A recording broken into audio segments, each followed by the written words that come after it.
morning, everyone. I'm excited to see some students joining us online. We're just going to wait a couple more minutes before we start our forum presentation.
I'm just going to wait 2 more minutes before we officially kick off.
I'm seeing many people join us right now, so I'm just going to give just 1 more minute for the last few attendees to jump online before we start our program this morning.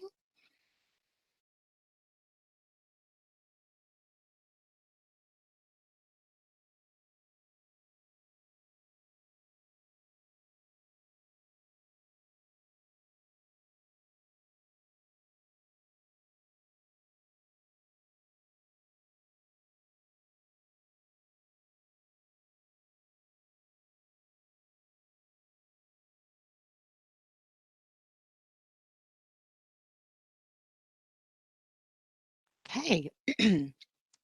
Well, good morning, everyone, and welcome to our Graduate Community Forum. My name is Beth Bristol, and I'm the Associate Dean of Graduate Administration, and I'm so excited to kick off this forum this morning and extend my personal welcome to all of you online. I know that many of you are joining and starting your graduate journey for the first time this fall, but many of you are also continuing on. I know that some students will be joining us on our Wellesley campus, where I am this morning, while others will be heading down to Boston.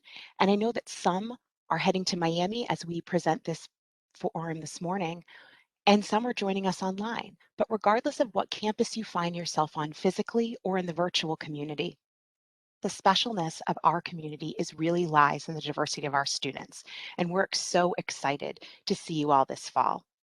You know, the graduate school team has been working hard all summer to prepare to welcome you back to campus. And it's important to understand that the health and well-being of the Babson community, along with continued academic excellence, remain our guiding principles as we continue to navigate the challenges of COVID-19. Today, this forum will focus on specifically information around testing and masking and other important mitigation strategies to help keep us all safe this fall and throughout the academic year. You know, I'm really fortunate this morning to be joined by some of my dear colleagues. On the line today, we have Larry Ward, Vice President of Learner Success and Dean of Campus Life. We have Ryan Travia joining us, Associate Vice President for Student Success. We have Sebastian Fixon, Associate Dean, Graduate Academic Programs and Innovation, and Kate Buckman, Director of Graduate Life and Leadership. All of these campus leaders will be sharing important information with you today regarding Arrival and this entire what's up on deck this academic year. We have developed this program based on a series of questions that students have submitted online. But notably, we understand that questions will arise while we're presenting today and in the coming days. I encourage you to continue to stay engaged with your faculty directors and campus staff. If you have any questions, don't hesitate to reach out. And on that note, I think it's time for me to pass the microphone off to Dean Ward to officially start our program. Thank you so much, Beth. Really appreciate it. I'm Larry Ward, Vice President and Dean of Campus Life, and I'm absolutely delighted and excited to welcome so many students to Babson over the next week or so. To those of you just beginning your Babson journey, congratulations. I was just doing some calculations, and I started my graduate journey 25 years ago this week. And so to get to relive that excitement through you all is pretty cool and special. I just want to thank all of the teams who've been working hard to prepare for your arrival on our campuses in Wellesley and Miami. From the classroom experience, to gathering in Olin Hall, to campus recreation, to student clubs and organizations, and in-person career development opportunities, we are really looking forward to students being able to enjoy a more recognizable graduate school experience this year. As a college, as Beth mentioned, we continue to be guided by two foundational principles that govern our approach to COVID. She mentioned the overall health and well-being of the Babson community, and the only thing that I would add is that that also includes the emotional and social well-being of our enrolled students. And of course, academic continuity and excellence. And the truth is that COVID continues to be an incredibly dynamic and constantly evolving public health challenge, especially for a college campus with a diversity of learners and scholars and staff that commute to our campuses on a regular basis. So in a diverse academic community, we have a wide range of perspectives and preferences and frankly comfort levels about COVID and the associated policies and protocols that govern our behavior during the pandemic on a college campus. What I would ask, and in fact expect, is that we afford each other some added grace, patience, and civility, especially when we may disagree. Please know that we're monitoring emerging data and trends at the local, state, and national levels, and our plans continue to be informed by expert guidance from our environmental health and engineering consultants, local boards of health, CDC guidance, and of course our own campus experience as well. Importantly, the shifting conditions, particularly related to variants, require us to be nimble and agile in our decision making. And that's not a problem for a school that really focuses on entrepreneurial leadership. But what I'm trying to say is that as conditions change, we undoubtedly will need to make some appropriate adjustments in policies and protocols. Now, without question, we believe that one of the most important risk mitigation strategies for our college is a highly vaccinated campus community. And so I want to thank all of you who have submitted your vaccination verification records. We already have achieved a level where the vast majority of our graduate enrolled students have satisfied their vaccination requirement. We're exceeding 90%. There remain a small percentage of students who have not yet responded to our outreach. So let me take this moment to please ask you to respond to the outreach from the college and ensure that we have your vaccination verification records or your plan for the coming year. Please contact Health Services immediately so that your enrollment status for this fall will not be at risk. Finally, we know there will be a small group of students for various reasons who may need some assistance being vaccinated upon coming to Babson. And so we have details on vaccination clinics that will be available and shared later in this discussion and certainly online. So let me just wrap up by saying, like many of you, I am very optimistic about the year ahead. But I'm also a realist, and I do have some concerns about the current public health and our safety trends. The emerging variants, current data are troubling, but we're keenly aware and focused, and our goal is to ensure that everyone can operate in a safe environment. So I'll ask for your continued support and patience, and as we head into the academic year, and I would just leave you on this. As one Babson, let's make this a year of learning and growth and opportunity and success for the entire community. So I look forward to visiting with you on campus very soon. And Ryan, let me turn it over to you for a closer review of our health and safety and arrival protocols. Thank you, Larry. And good morning, everyone. Welcome to Babson. Let me take a few minutes to review some of the important information related to these risk mitigation strategies and measures that Babson is taking to keep each other safe and healthy as we begin to repopulate campus. Again, as Beth said, here in Wellesley, Miami, Boston, and so on and so forth. For any of you traveling internationally to arrive to Babson, or if you're unvaccinated or partially vaccinated, you must follow the CDC guidance for international traveling. You must also have one negative PCR test 72 hours before arriving on campus. Those test results need to be uploaded prior to your arrival. Once you arrive on campus, all students must test within 24 hours of their initial arrival. We strongly encourage you to schedule your test ahead of time. If you are unvaccinated or partially vaccinated, you must wait for your test results before attending class. Once you clear the arrival testing process, you will receive a campus clearance badge, which will give you full access to all on-campus activities. After clearing arrival testing, all students, regardless of vaccination status, will be tested weekly or every 7 days through September 17th. I encourage you to schedule your recurring appointments now, which can be done through the compliance portal.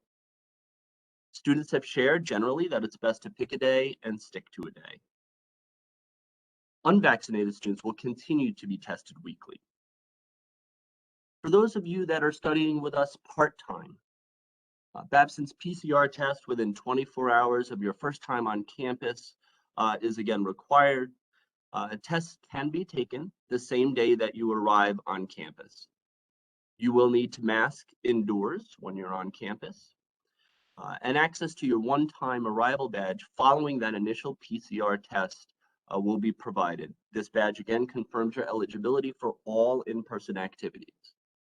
Please continue to follow other preventative measures, including staying home if feeling ill, hand washing, sanitizing, masking, and so on and so forth. For members of our fully online community, while you are not subject to the same testing and/or vaccination requirements, if you've not done so already, please be sure to complete the semester location form, which can also be found in your student compliance portal. And in fact, just as a reminder, all students, regardless of modality, must complete the semester location form. From the onset, we have always aligned with or exceeded federal, state, and local guidance. We recognize that mask wearing remains one of the most effective risk mitigation strategies in the fight against COVID. As part of Babson's commitment to helping safeguard our community, we announced last month that unvaccinated and partially vaccinated individuals are required to mask at all times indoors in all campus locations. We also announced that vaccinated individuals are required to mask indoors until they have received a negative PCR arrival test through the college. However, Given the increasing case numbers in the United States that we're all experiencing, we are now extending the mask wearing requirement for vaccinated individuals as well. Effective now and lasting through the first few weeks of classes, vaccinated community members, in addition to those who are not fully vaccinated, will be required to mask in shared indoor spaces where there is a high likelihood of commingling. This includes classrooms, small study rooms, and common areas. Masks are not required in personal residences and when actively eating or drinking. We are looking carefully at how this policy relates to these spaces and will continue to update the community in the weeks ahead. This extension of our mask wearing policy allows the college to test each individual on campus before allowing masks to be removed by vaccinated individuals. Further, it allows us to capitalize on the planned surveillance testing data, which I previously mentioned is required of all community members through September 17th, to potentially assess any early impact on health and safety once that mask requirement is lifted for those who are vaccinated. Again, we will continue to reevaluate this policy and others as Babson community-specific data becomes available, and as we continue to monitor the shifting local and federal guidance.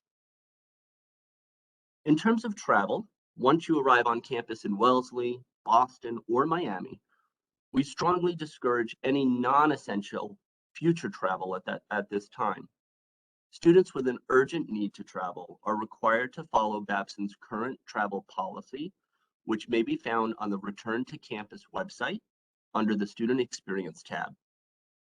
Students who travel internationally are required to quarantine off campus at their own expense and may not enter the classroom until they receive a negative Babson PCR test. Unvaccinated students returning from domestic travel must also be tested. Please note that faculty members will not accommodate students who miss class due to quarantine or testing-related non-essential travel.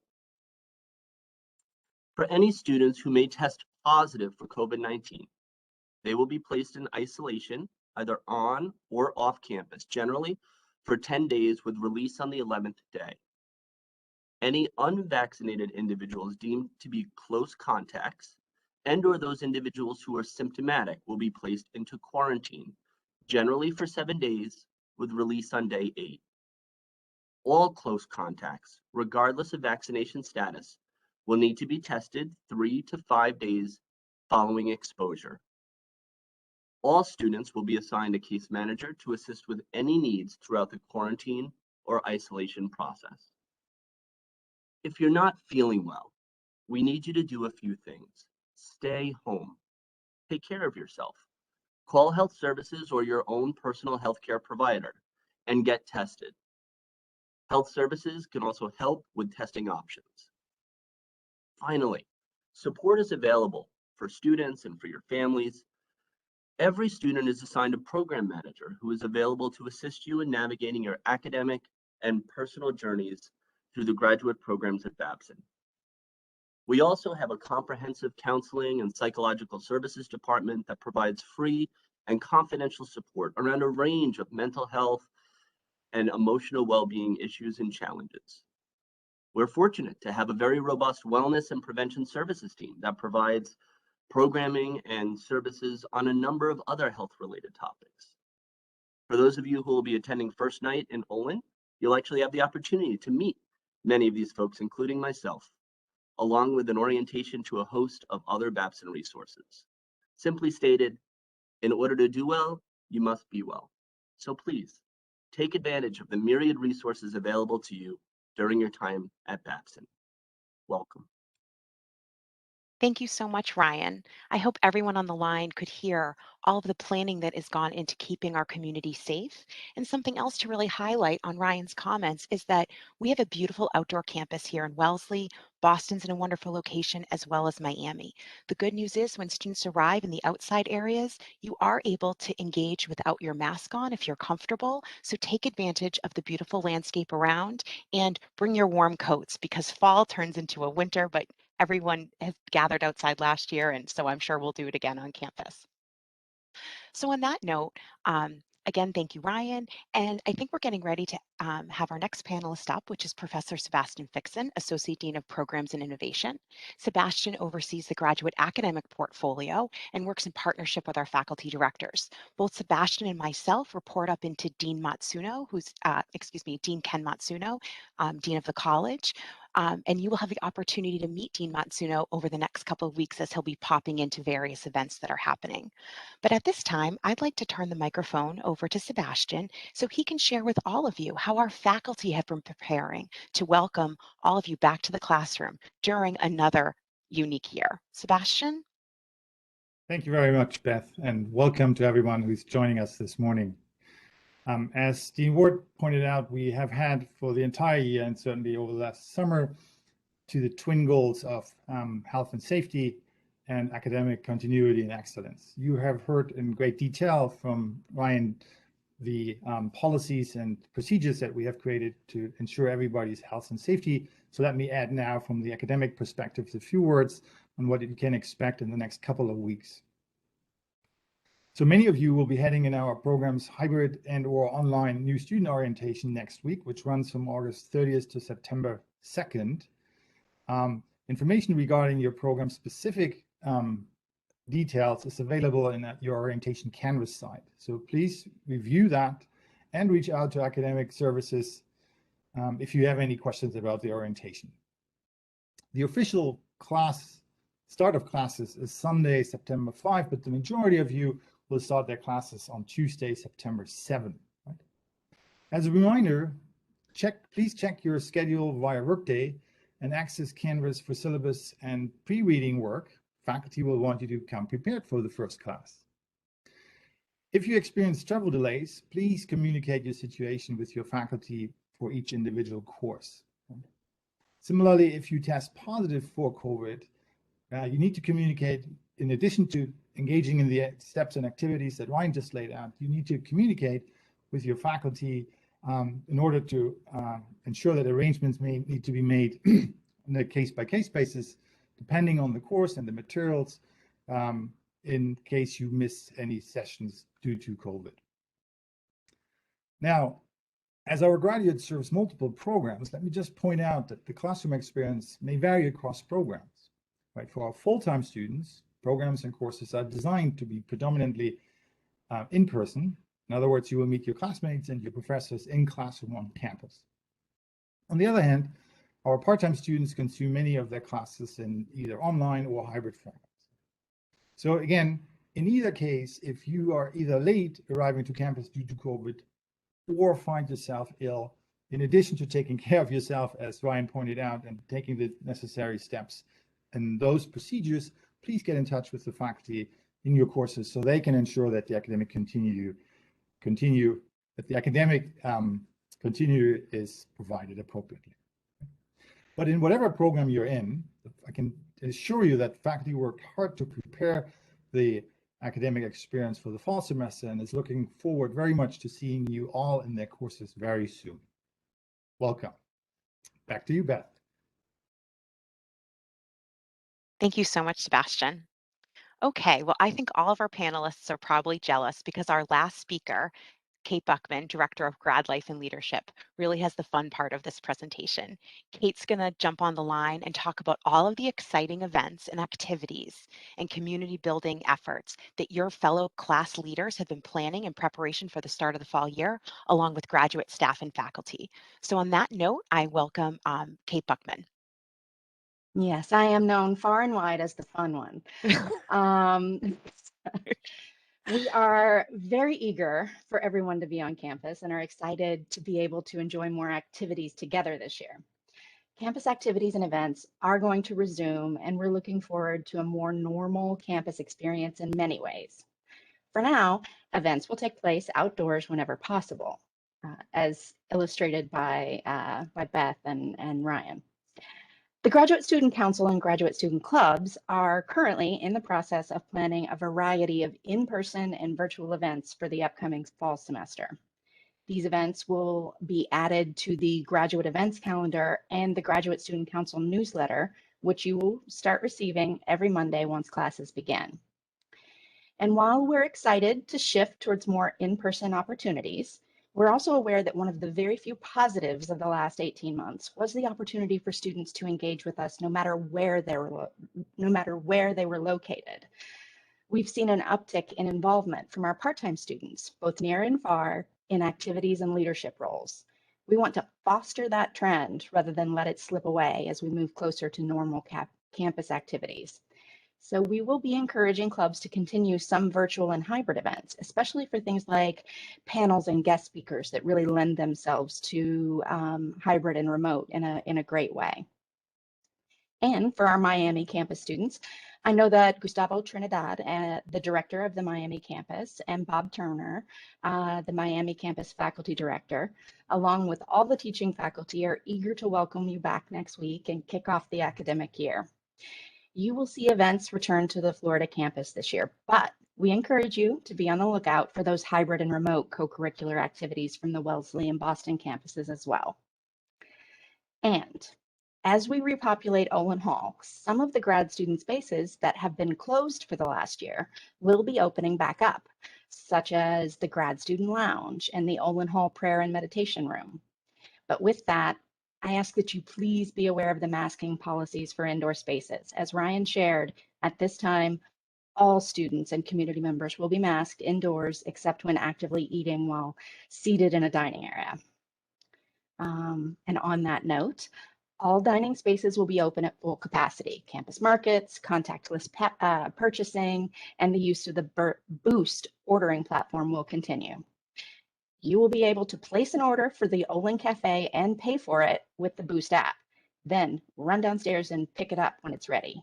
This is, for those of us that spend lots of our life in Olin Hall, this is a really exciting development for us.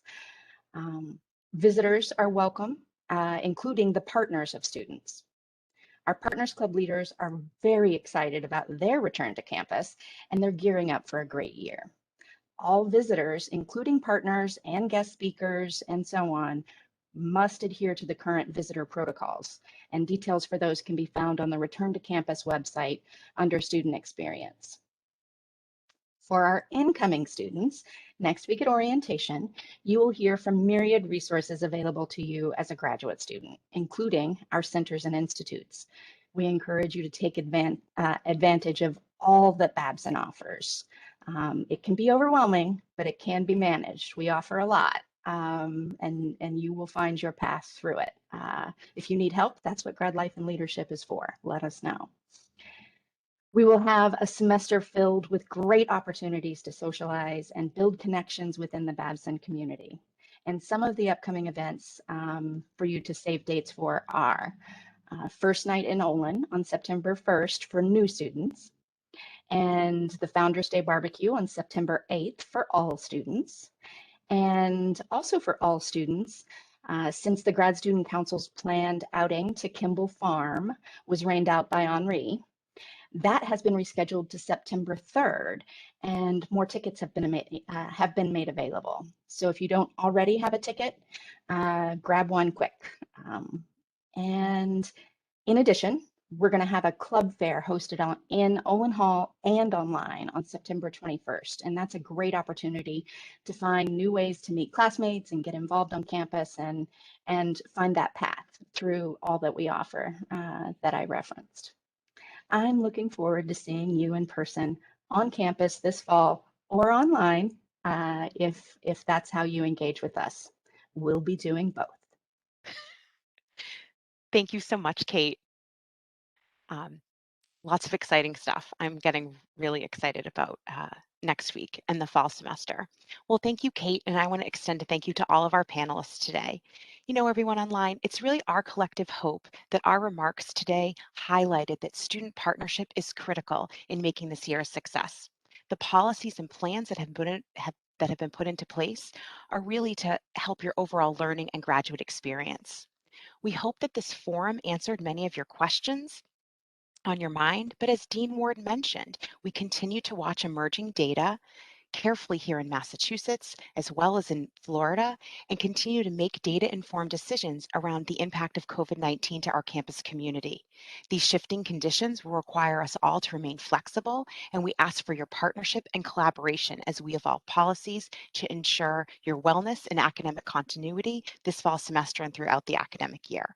But as Dean Ward mentioned, as we are a community of entrepreneurial leaders, we know that we will all be successful in this effort.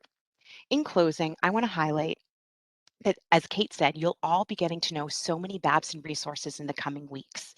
But I think the theme of today, in addition to academic continuity and your wellness, is that we're here to make connections with you. Our doors are open. If you're in Holland Hall, swing by. If you're an online student, send an email and sign up for a virtual chat. Again, our graduate community is a special one, so I really hope that we can make this year one of growth and opportunity. And I look forward to seeing you in Olin, where I am today, but I also look forward to seeing you online. I wish you a successful fall, and thank you so much for joining us this morning. Have a wonderful day. Bye, everyone.